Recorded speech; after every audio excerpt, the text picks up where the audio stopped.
اس کے نسل میں مومن اور کافر دونوں ہوتے ہیں، جیسے آدم کی نسل مومن اور کافر دونوں ہوتے ہیں، لیکن آدم علیہ السلام پہلے مومن تھے اور پہلے نبی تھے، اور ابلیس یہ جو ہے پہلا جن تھا لیکن یہ کافر تھا، یاد رکھیں۔ تو یہ ہمارے میں اور ان کے اندر فرق ہے ابتدا سے، لیکن جیسا آدم کی اولاد میں کافر مومن ہوتے ہیں، جنوں کی اولاد میں بھی کافر مومن دونوں ہوتے ہیں، یاد رکھیں۔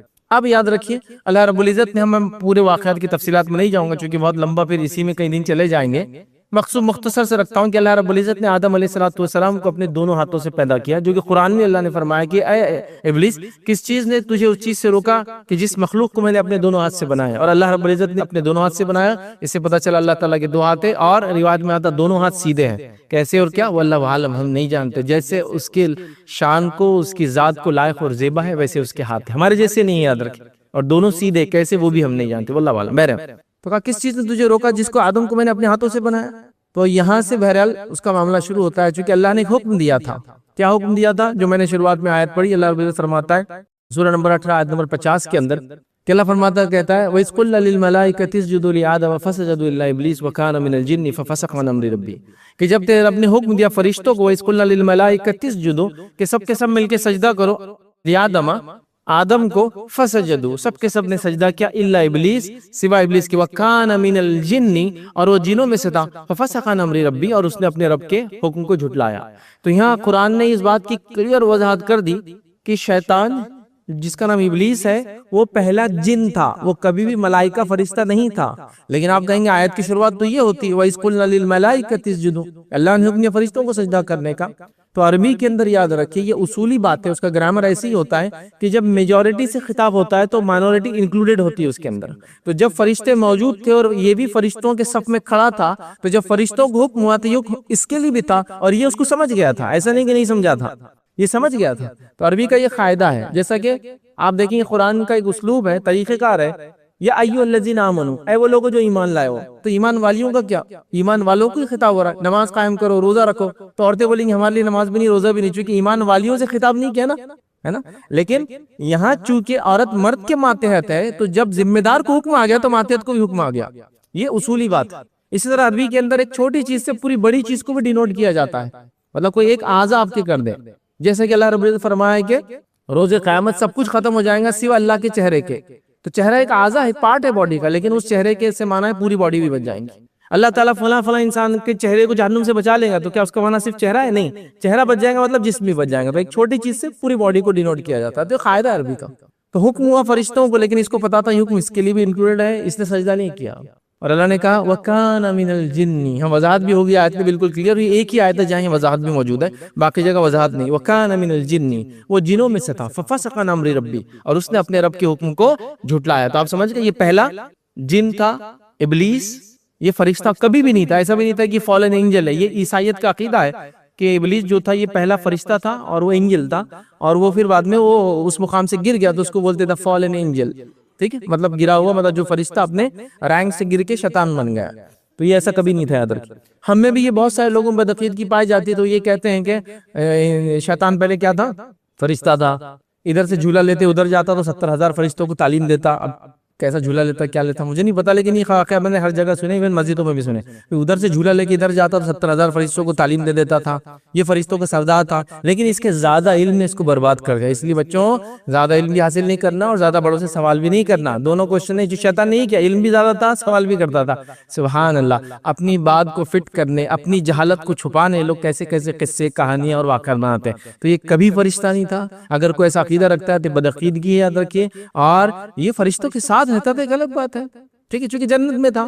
اسی لیے میں نے کہا میں تفصیلات میں نہیں جا رہا ہوں، اس کے ورنہ بہت لمبی بات ہے، جو قرآن نے بہت تفصیل میں اس کی پیدائش، آدم سے اس کا مکالمہ، اس کا جھگڑا اور یہ ساری چیزیں بہرحال وہ کی، یاد رکھیں۔ اور اس کی دشمنی آدم علیہ السلام سے پہلے سے ہی ہو گئی تھی، جب اللہ تعالیٰ آدم کو بنا رہا تھا۔ تو روایتوں کے اندر آتا ہے کہ اس کے اطراف میں گھومتا تھا، اور گھومتا بھی تھا، اور کبھی کبھار اس کو نوک بھی کرتا تھا، بجاتا بھی تھا، اور آدم کا مجسمہ اندر سے کھوکھلا تھا، تو یہ جانتا تھا یہ مخلوق کمزور رہنے والی ہے۔ آدم جب بنے تھے تو کھنکھناتی مٹی سے تھے اور اندر سے خالی تھے آدم۔ پھر یہ بات بھی یہ جانتا تھا، جب آدم کو اللہ نے روح پھونکی تو روح چہرے سے شروع ہوئی، نیچے کی طرف جانا شروع ہوئی۔ جب چہرے سے نیچے کی طرف جانا شروع ہوئی، یاد رکھیے، تو آدم علیہ السلام نے جنت کی نعمتوں کو دیکھا۔ جب جنت کی نعمتوں کو دیکھا، پیر تو بنے نہیں تھے ابھی، اس میں جان نہیں آئی تھی، وہیں ہلچل شروع کر دی۔ تو شیطان کو یہ بھی پتا تھا یہ جلد باز بھی ہو، زیادہ کھوکھلا بھی ہے جلد باز بھی ہے، اس کی کمزوریاں یاد رکھیں. جلد بازی کر رہے تھے، بنے پورے نہیں تھے لیکن جنت کی نعمت کو دیکھ کے آگے بڑھنا چاہ رہے تھے، چل نہیں سکتے تھے کیونکہ پیر میں بھی جان نہیں آئی تھی. پھر اللہ رب العزت مطلب روایت کے اندر آتا ہے پھر آدم نے فرشتوں کو سلام کیا، اور یہ تمہاری مخلوق، تمہارے آنے والی جنریشنز کا بھی یہی کلام ہوں گے ایک دوسرے سے، سلام کرنا اور جواب دینا. پھر آدم نے چھینکا اور پھر الحمدللہ کہا. ٹھیک ہے، تو پہلا کام جو ان کے ساتھ ہوا وہ ان کو چھینکا یاد رکھیں، اور اس پہ انہوں نے الحمدللہ کی تعریف بیان کی. بہرحال وہ ایک لمبی تفصیلات ہے. تو اس نے سجدہ نہیں کیا، اور یہ پہلا جن مطلب یہ جن تھا اور یہ ابلیس تھا، اور یہ فرشتہ کبھی بھی نہیں تھا یاد رکھیں. اب اللہ رب العزت نے اس نے تکبر جو کیا اس کی تذکرہ بھی بہرحال قرآن کے اندر کیا، تفصیلات میں نہیں جائیں گے، مختصر میں آپ کے سامنے رکھتا ہوں. سورہ اعراف سورہ نمبر 7 اس کی آیت نمبر 11 12 13 14 15 16 17 تفصیلات اس کو پڑھ لے. میں مختصر آپ کے سامنے رکھتا ہوں. اللہ نے اس کو حکم دیا کہ آدم کے سامنے سجدہ کرنے کا، اس نے سجدہ نہیں کیا. ٹھیک ہے، اور یہ سجدہ ہوتا ہے سجدہ تعظیمی ہوتا ہے، اور سجدہ تعظیمی پچھلی امتوں کے لیے جائز تھا، اس امت میں جائز نہیں اور حرام ہے. پچھلی امتوں میں تھا، جیسے کہ یوسف علیہ السلام کو ان کے بھائیوں وغیرہ کا سجدہ کرنا یہ تعظیمی سجدہ ہوتا تھا، اس امت میں جائز تھا. اللہ کے رسول نے فرمایا اس امت میں سجدہ تعظیمی بھی جائز نہیں ہے. اگر ہوتا ہے نہیں جائز ہوتا تو میں حکم دیتا بیوی کو کہ شوہر کو سجدہ تعظیمی کرے، لیکن اس کی بھی اجازت نہیں ہے. ٹھیک ہے، تو پہلی امت میں تھا تو یہ سجدہ تعظیمی تھا، عبادت کا سجدہ نہیں تھا. تو اللہ نے فرمایا کہ کس چیز نے ابلیس تجھے روکا اس سجدہ کرنے سے جبکہ میں نے حکم دیا تھا اس چیز کا؟ تو اس نے کیا کہا؟ قال انا خیر من، اس نے کہا کہ میں اس سے بہتر ہوں. کیوں بہتر ہوں؟ فرمایا اس نے کہا خلقتنی من نار وخلقتہ من طین، تو نے مجھے آگ سے پیدا کیا اور اس کو مٹی سے پیدا کیا، لہٰذا میں اس سے خیر ہوں. تو ابلیس کا پہلا گناہ کیا تھا معلوم؟ تکبر کیا. اس نے کیا کہا کہ میں اس سے بہتر ہوں، یاد رکھیں، اور اس کے تکبر نے اس کو لے کر ڈوب گیا. علماء لکھتے ہیں 3 چیزیں ایسی جو انسان کو ہدایت سے دور کر دیتی ہے. 3 چیزیں، جس میں سے پہلی چیز ہے جہالت. جہالت کی وجہ سے انسان حق کو کبھی پہچان نہیں پاتا. دوسری چیز ہے تکبر. یہود جانتے تھے کہ اللہ کے رسول حق نبی ہے، لیکن تکبر کی بنیاد پہ کہ ہم اونچے ہیں، ہم اسحاق کے خاندان سے. اب لوگوں کیا جواب دیں گے کہ اسحاق کے خاندان میں سارے انبیاء اور آخری نبی اسماعیل کے خاندان سے آ گئے، کیسے کریں گے؟ تکبر کی بنیاد پہ ایمان نہیں لائے. تو جہالت، یہ مشرکین مکہ ان کے پاس کوئی علم نہیں تھا پہلے سے. تکبر اس کی مثال یہود ہے، یاد رکھیں. یہ چیز روک دیتی ہے لوگوں کو ہدایت سے. شیطان نے سب سے پہلا گناہ تکبر کیا، اس لیے تکبر کسی بھی انسان کے لیے جائز نہیں، حرام ہے. یاد رکھیے تکبر انسان کو حق سے روک دیتا ہے، تکبر انسان کے سامنے آنکھوں پردہ ڈالتا ہے، تکبر انسان کو ہلاک کر دیتا ہے، تکبر قوموں کو برباد کر دیتا ہے. تکبر نے کیا کچھ نہیں گل کھلایا. یاد رکھیے. بہرحال اس نے کہا کہ میں خیر ہوں اس سے، حالانکہ اس کی یہ دلیل بھی غلط دلیل تھی. یاد رکھیے اس کی دلیل بھی لاجیکلی بھی غلط دلیل تھی، اس لیے کہ ہم جانتے ہیں کہ آگ جو ہے بغیر کسی کنٹرول وے میں لگائی گئی، کنٹرول وے میں اس کو رکھا جائے تو ہی وہ نفع دیتی ہے، ورنہ وہ نقصان کا باعث ہی بنتی ہے.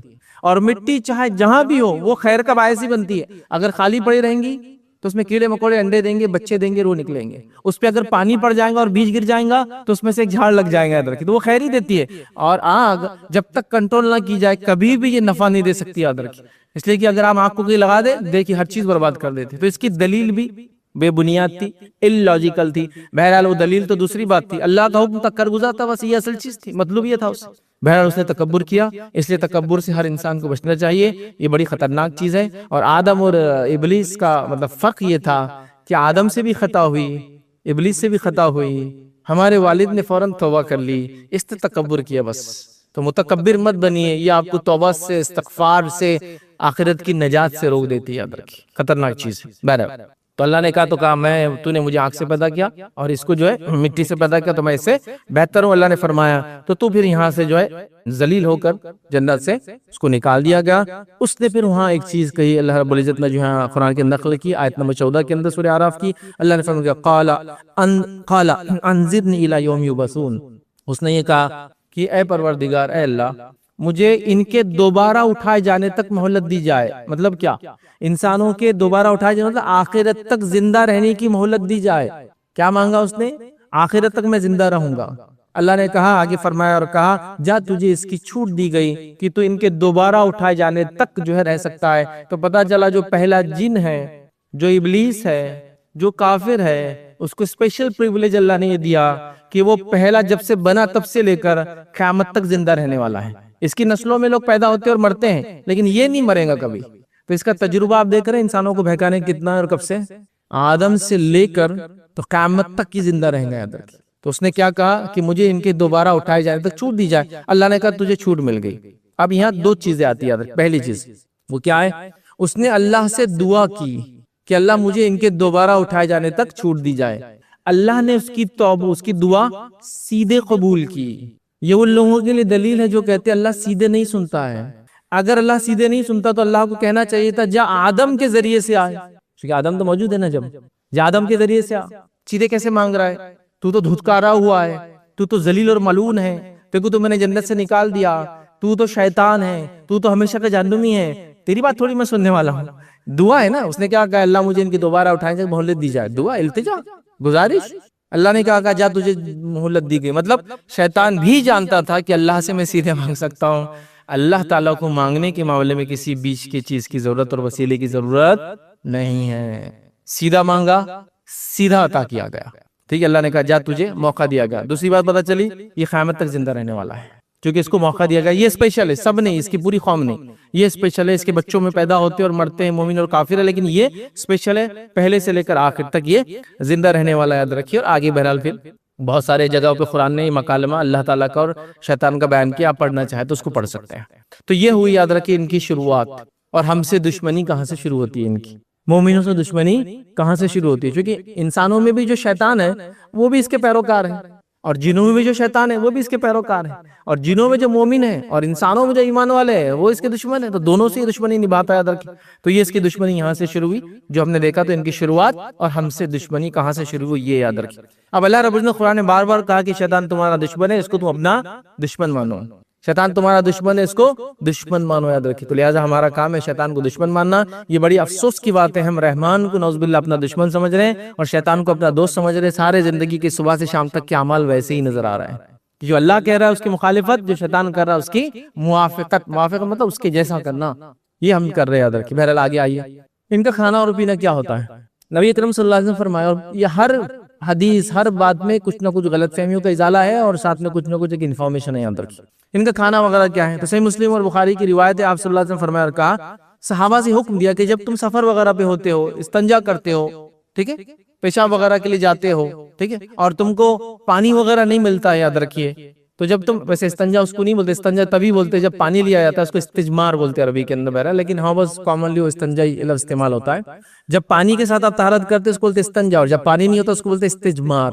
تو جب تم استجمار کرو، مطلب بغیر پانی کی طہارت کرنا چاہو، تو سوکھا گوبر اور ہڈی سے کبھی بھی طہارت نہیں کرنا چاہیے۔ صحابہ کو اللہ کے رسول نے روکا، سوکھے گوبر سے، ہوتا ہے نا آپ کہیں سفر میں جاتے گوبر وغیرہ ہوتا سوکھ جاتا ہے، اس سے استنجا نہیں کرنا چاہیے، مطلب پیشاب پیخانہ کرنے کے بعد صفائی، چونکہ جب پانی نہ ہو تو آپ 3 بار صاف کر سکتے ہیں۔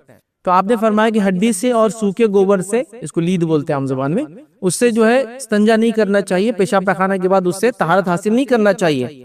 جب پوچھا گیا کیوں، جب منع کیا تو کہا یہ تمہارے بھائیوں کا، اس میں اللہ تعالیٰ نے غذا لکھی ہے۔ روایت میں پھر تفصیل آتی ہے، جو ہڈی یا جو جانور جس میں بسم اللہ پڑھ کر ذبح کیا جاتا ہے، تو جو اس کی ہڈی ہوتی ہے وہ ہمارے کاؤنٹر پارٹ، مطلب جو مومن ہیں جنوں کے اندر، ان کے لیے گوشت بن جاتا ہے۔ جب ہم کھا لیتے ہیں اس پہ گوشت، ہڈی تو ہم نہیں کھاتے ہیں نا، ہم چھوڑ دیتے ہیں، تو وہ ان کے لیے گوشت بن جاتا ہے۔ کن کے لیے گوشت بنتا ہے؟ جو مومن جن ہے، اس جانور کی ہڈی جس پہ اللہ کا نام لے کے ذبح کیا جاتا ہے، تو ان کے لیے کیا ہے؟ وہ گوشت ہے۔ اور جو ہمارے جانوروں کی لیت ہے، جسے استنجا کرنے سے آپ نے منع کیا پیشاب وغیرہ طہارت لینے میں، تو وہ جو لیت ہے یاد رکھیے، وہ ان کے جانوروں کی غذا ہے، ان کے اینیملز، ان کے ہرڈ جو بھی بہرحال ان کے پاس ہوتے ہیں کیٹلز، ان کی غذا ہے۔ تو اس سے 2 باتیں پتہ چلی، ایک جنوں کی غذا صرف ہڈی نہیں ہے، اور بھی چیزیں ہوں گی، لیکن اس روایت میں تو ہے کہ سوکھی ہڈی سے استنجا نہیں کرنا چاہیے، وہ مومن جنوں کی غذا ہے۔ دوسری بات پتہ چلی کہ ان کے بھی جانور ہوتے ہیں جیسے ہمارے پاس جانور ہوتے ہیں۔ اب کیا کیسے، وہ ایک الگ دنیا ہے، اس کی تفصیلات کوئی بھی نہیں جانتا ہے، تو میں بھی نہیں جانتا، یاد رکھیں، اور حدیث میں اس کی ڈیٹیلز بھی آتی نہیں، لیکن ان کے جانوروں کی غذا کیا ہے؟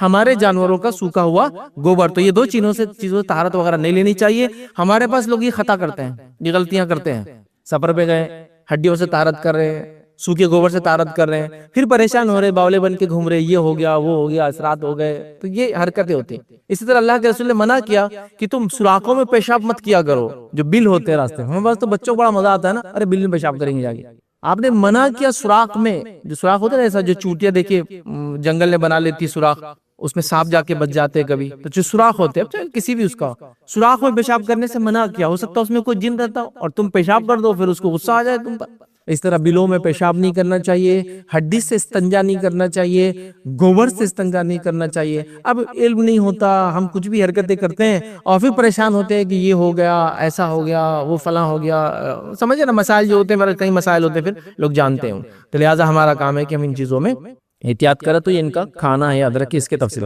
ان کے رہنے کی جگہیں کیا ہوتی ہیں، ٹھیک ہے۔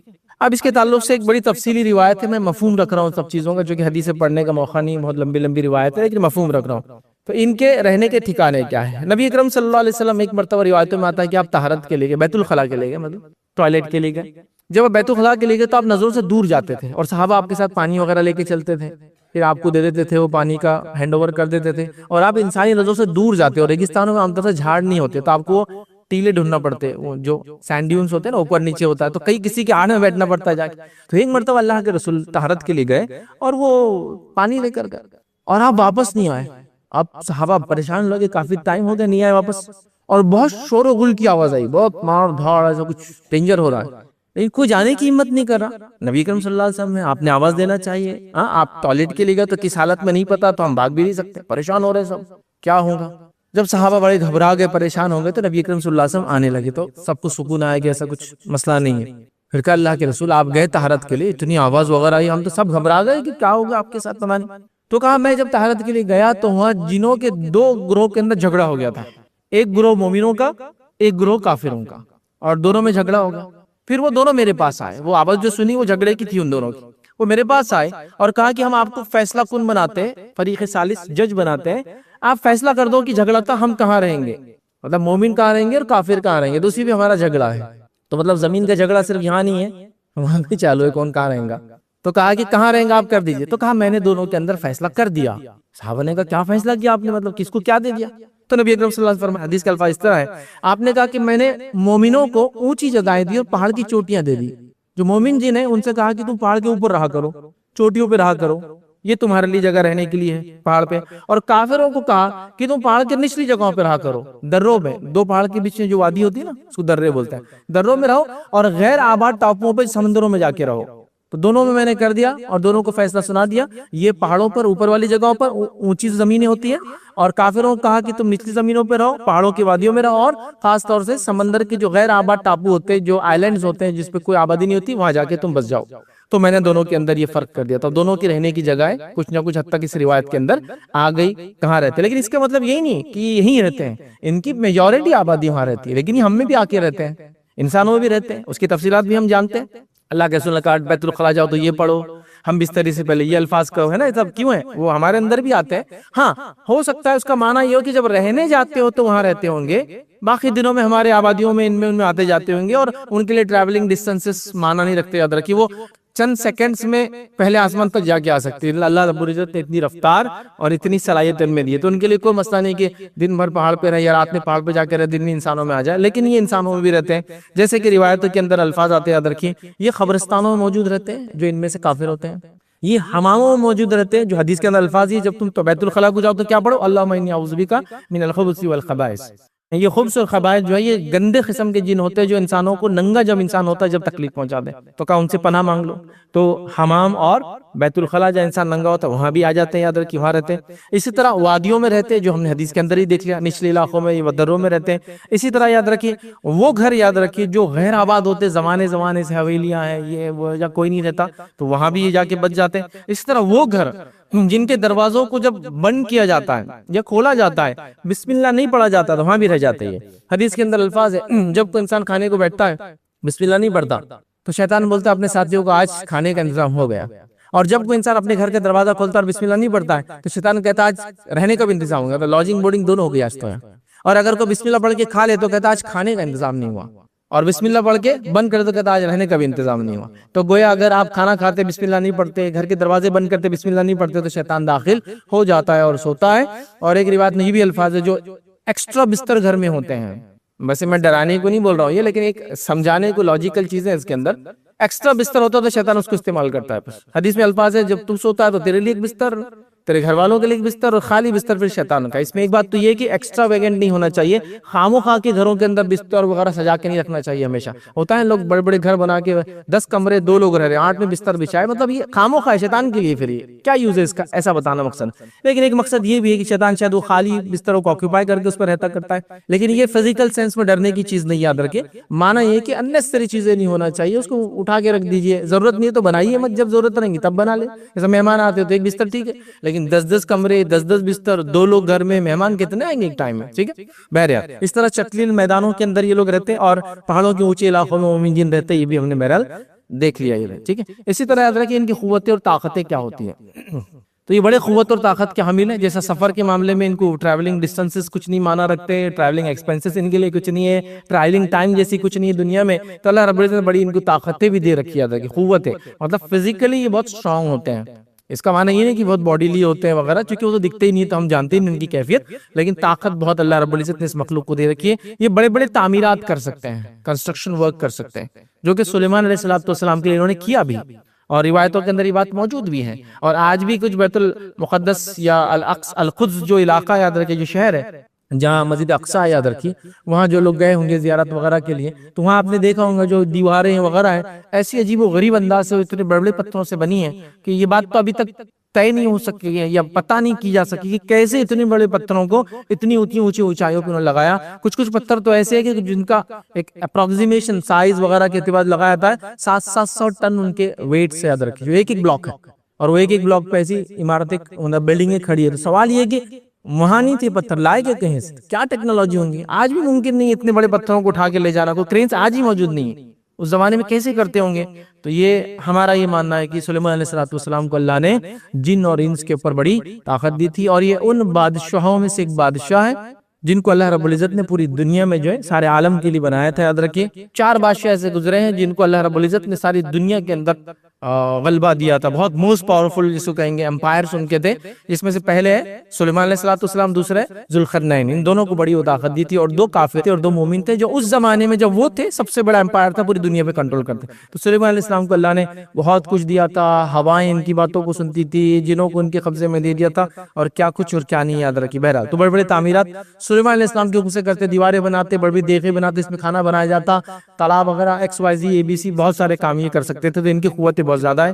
اسی طرح جو ہے عفریت کا واقعہ تو ہم خود جانتے ہیں, یہ جنوں کی قسم ہے جو بڑا ہیوی ہیکل جن ہوتا ہے, اور ہم نے واقعہ سنا تھا جس میں سلیمان علیہ السلام نے کہا کہ وہ جو رانی ہے یمن میں ایک علاقہ تھا, یاد رکھیے جو ہے, تو وہ رانی اگر میرے پاس آئے, سبا کی رانی, اس کا نام بلقیس آتا ہے روایتوں کے اندر, اس کے آنے سے پہلے اس کا تخت کون لائیں گا. تو عفریت نے کہا تھا آپ کے بس شام میں اس مجلس کو ختم کرنے سے پہلے میں وہ تخت لا لوں گا. تو اس سے اس کی طاقت پتہ چلتی ہے کتنا طاقتور ہے, کہ جانا, اڑ کر جانا, تخت کو اٹھانا, لے کر آنا عام بات نہیں. بہرحال تو وہ بھی ہم نے دیکھا. اسی طرح اس کی طاقتوں میں سے ایک طاقت ہے, یہ انسانی جسم میں خون کی طرح دوڑ سکتا ہے. جیسا آپ کا خون دوڑتا ہے جس میں, یہ خون کی طرح دوڑ سکتا ہے, یاد رکھیے, ٹھیک ہے. اور اللہ کے رسول نے ایک حدیث میں اس کی وضاحت کی. اس میں حدیث میں الفاظ کیا ہے, آپ صلی اللہ علیہ وسلم اعتکاف میں تھے, اعتکاف میں آپ کی ایک زوجہ آپ سے ملنے آئی, کچھ شرعی مسئلے کی وجہ سے آپ نے ملاقات کی, پھر یہ ٹھیک نہیں لگا آپ کو کہ وہ رات میں اکیلی جائے, تو آپ چھوڑنے آ گئے. جب گلی سے آپ باہر نکلنے لگے تو 2 صحابی نوجوان ادھر سے آنے لگے, جب دیکھا تو بازو ہٹ گئے. نبی اکرم صلی اللہ علیہ وسلم ادھر آؤ, وہ آئے تو کہا یہ میری بیوی ہے, اور آپ نے نام وغیرہ لیا, یہ میری بیوی ہے. تو کہا اللہ کے رسول کیا ہم آپ پہ شک کریں گے, چونکہ رات کا وقت ہے, اللہ کے رسول اکیلے. تو کہا نہیں, شیطان انسانی جسم میں خون کی طرح دوڑتا ہے, ٹھیک ہے. تو اس کا ایک لٹرل معنی بھی لیا جا سکتا ہے, اور اس کا ایک میٹافوریکل جس کو بولتے ہیں, ٹھیک ہے, لفظاً معنی نہیں لیا جائے گا, اس کا معنی لیا جائے گا کہ مطلب اتنا قریب ہوتا ہے, لیکن کچھ نے کہا نہیں, اس کا لفظاً معنی بھی لیا جا سکتا ہے, اندر ہوتا ہے. اسی طرح کچھ روایتوں کے اندر آتا ہے کہ نبی اکرم صلی اللہ علیہ وسلم ایک شخص کے پاس گئے جس کے تعلق سے مشہور تھا کہ یہ ابن سیاد اس کا نام تھا, اور یہ دجال ہے. لیکن وہ دجال نہیں تھا, اگر ہوں گا بھی تو مائنر ہوں گا, چھوٹا ہوں گا, بڑا دجال نہیں تھا, لیکن اس زمانے میں مشہور تھا.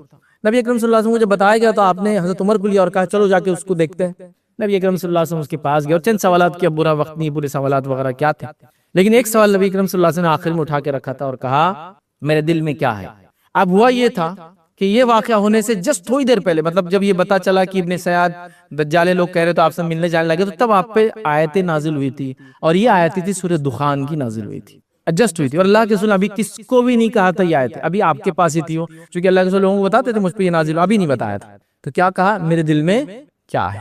اب ابن سیاد ایگزیکٹلی نہیں پتا کر سکا کیا تھا, لیکن اس نے کیا کہا معلوم, الدخ الدخ, دخان نہیں بول سکا ہو، کمپلیٹلی نہیں جان سکا دخان، تو کیا کہا؟ الدخ، الدخ۔ نبی اکرم صلی اللہ علیہ وسلم نے کہا تو شیطان ہے اور تو کبھی کامیاب نہیں ہو سکیں گا، اس کو بددعا دی اور آپ وہاں سے نکل کے چلے گئے۔ حضرت عمر نے کہا اللہ کے رسول تو قتل کر دو، تو کہا نہیں، قتل کرنے کی ضرورت نہیں ہے، اس لیے کہ یہ اگر دجال ہے تو تم اس پہ غالب نہیں آ سکتے، تم اس پہ غالب نہیں آ سکتے، اور نہیں ہے تو پھر مال کی کیا فائدہ، چلو ابھی یہاں سے، اور ان کو لے کر آپ چلے گئے۔ لیکن دیکھیے اس نے الدخ تک پہنچ دیا تھا، دخان نہیں بول پایا، تو اس سے ہی پتا چلا کہ وہ انسان کے جسم میں خون کی طرح دوڑتا ہے۔ اب اس سے میں کئی باتیں آپ کو بتا سکتا ہوں۔ آپ کسی کے پاس گئے، جا کر کسی نے کہا کہ بڑا فلاں ایسے ویسے یوں ہے تیوں ہے، آپ بولے میں نہیں مانتا، اس کو دل میں گالیاں دے رہے آپ اس کو، آپ اس کے جاتے ہوئے آپ کو منہ پہ ہاتھ رکھ کر بیٹھے گالی نہیں دیتے ہیں، آپ ایک دم سخت، تیری یہ مطلب کیا ہوا، مطلب کیسے اس کو پتا چلا، سمجھ گیا، واقعہ پورا بتا دیا میں نے۔ یہ شیطان کے ذریعے ہوتا ہے، وہ خون کی طرح دوڑتا ہے، تو دل میں آنے والے خیالات کو بھی کبھی کرو ایگزیکٹلی نہیں، لیکن کچھ نہ کچھ لیسا اس نے دخان نہیں کیچ کر سکے، دکھ تو کیچ کیا نا، کچھ نہ کچھ اس طرف اشارہ، تو ایسا ہو سکتا ہے۔ تو اب آپ کو گھبرانا نہیں، ایسا ہوتا ہے کہ آپ کسی کے پاس گئے، وہ آپ کے دل کی بات بتا دے رہا، کل کی بات بتا دے رہا، خیر کل کی بات کا انشاءاللہ اگلے جمعہ ہم دیکھیں گے کیسی بتاتے ہو، لیکن دل کی بات بتا دے رہا۔ ابھی جو آپ لائیو سوچ رہے تھے یہ بڈھا کیا کریں گا، اس میں کیا دم ہے، میں تو فلاں ہے، یہ مطلب بیٹے بڈھا نہیں بولنا بڑوں کو، اور آپ پریشان، میں سوچ رہا ہوں اور یہ بولتے جا رہا ہے مجھے یہ چیزیں۔ تو یہ اس طرح سے معلومات کرتے ہیں کہ جنوں کے ذریعے یہ کام لیتے ہیں، چونکہ وہ خون کی طرح آپ کی رگوں میں دوڑ سکتا ہے۔ بہرحال اسی پہ اپنی ہم بات کو آج ختم کریں گے، اگلی بار اور بھی تفصیلات ان کے تعلق سے انشاءاللہ اس میں رکھنے کی جو ہے کوشش کروں گا۔ بس اس لیکچر کا یا اس خطبے کا مقصد یہ تھا کہ جو توہم ہے، جو بدعقیدگیاں ہیں جو جنوں کے تعلق سے علم نہ ہونے کی وجہ سے ہوتی ہے، ان توہم اور بدعقیدگیوں سے ہم نکلیں، اسی کے تحت میں نے کیا ہوں۔ اور آج کے جدید دور کے حالات کے اعتبار سے میں نے چیزوں کو ڈیزائن کرنے کی کوشش کی کہ آپ جو زمانے سے جو حالات سے گزر رہے ہیں اس سے ریلیونٹ چیزیں ہوئی ہیں، تاکہ ہم بہت ساری ایسی چال بازیاں، شعبدے بازوں کی، کاہنوں کی، جادوگروں کی، ٹرکسٹرز کیا بولتے ہیں اس کو، ہاتھ کی صفائی کرنے والوں کی، ان سے ہم بچے، ورنہ یہ جنوں کا سپورٹ لے کر ہمارے عقیدے کو، ہمارے حلال مال کو، ہمارے پیسوں کو، ہماری مصیبتوں کو دور